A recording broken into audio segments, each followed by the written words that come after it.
ನೀ ಮುಟ್ಟುವ ಮರಸಿ ಗಂಧದ ಮರ ನೀ ಕುಡಿಯುವ ನೀ ಕಾವೇರಿ. ರಾಜವೈಭವದ ಮತ್ತೊಂದು ನಗರ ಬಿಜಾಪುರ. ರಾಜ್ಯದ 4ನೇ ದೊಡ್ಡ ಜಿಲ್ಲೆ. 5 ತಾಲೂಕುಗಳಿವೆ. 5 ನದಿಗಳು ಹರಿಯುವುದರಿಂದ ಕರ್ನಾಟಕದ ಪಂಜಾಬ್ ಎಂಬ ಹೆಸರೂ ಇದೆ. ಯಾರೋ ಈ ಊರನ್ನು ಯುದ್ಧದಲ್ಲಿ ಗೆದ್ದುಕೊಂಡು ವಿಜಯಪುರ ಎಂದು ಕರೆದರು. ಅದು ಮಿಜಾಪುರ, ಬಿಜಾಪುರ ಆಗಿ ಚಾಲ್ತಿಯಲ್ಲಿದೆ. ಮಂಗಳೂರಿನಿಂದ 675 ಕಿಲೋಮೀಟರ್, ಬೆಂಗಳೂರಿನಿಂದ 580 ಕಿಲೋಮೀಟರ್, ಹೈದರಾಬಾದ್ಗೆ 375 ಕಿಲೋಮೀಟರ್ ಅಂತರ. 1489ರಲ್ಲಿ ಬಹಮನಿ ರಾಜ್ಯ 5 ಚೂರಾದಾಗ ಹುಟ್ಟಿಕೊಂಡ ಆದಿಲ್ ಶಾಹಿ ದೊರೆಗಳ ರಾಜಧಾನಿಯಾಗಿತ್ತು ಬಿಜಾಪುರ.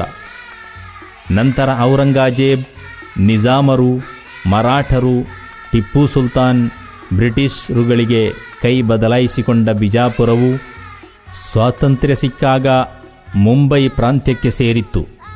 ಪುನರ್ವಿಂಗಡಣೆಯ ವೇಳೆ ಕರ್ನಾಟಕಕ್ಕೆ ಬಂತು. ಬಿಜಾಪುರಕ್ಕೆ ಕೀರ್ತಿ ತಂದ ವಿಶ್ವಾದ್ಭುತ ಈ ಗೋಲಗುಂಬಜ್.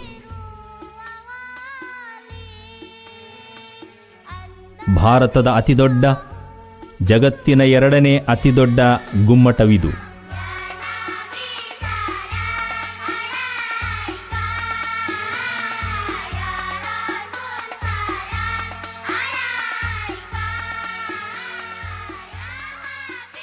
ಹದಿನೆಂಟು 18,000 ಚದರ ಅಡಿ ವಿಸ್ತಾರ,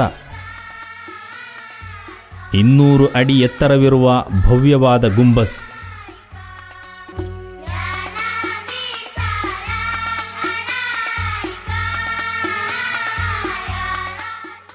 ಯಾವುದೇ ಕಂಬದ ಆಧಾರವಿಲ್ಲದೆ ಭದ್ರವಾಗಿ ನೆಲೆ ನಿಂತಿದೆ.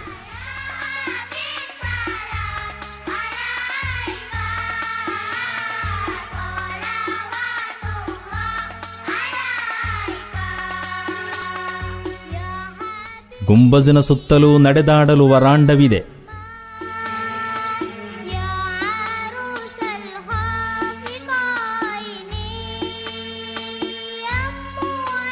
ಅದಕ್ಕೆ ತಲುಪಲು ಅದ್ಭುತ ಶೈಲಿಯಲ್ಲಿ ಮೆಟ್ಟಲುಗಳನ್ನು ನಿರ್ಮಿಸಲಾಗಿದೆ.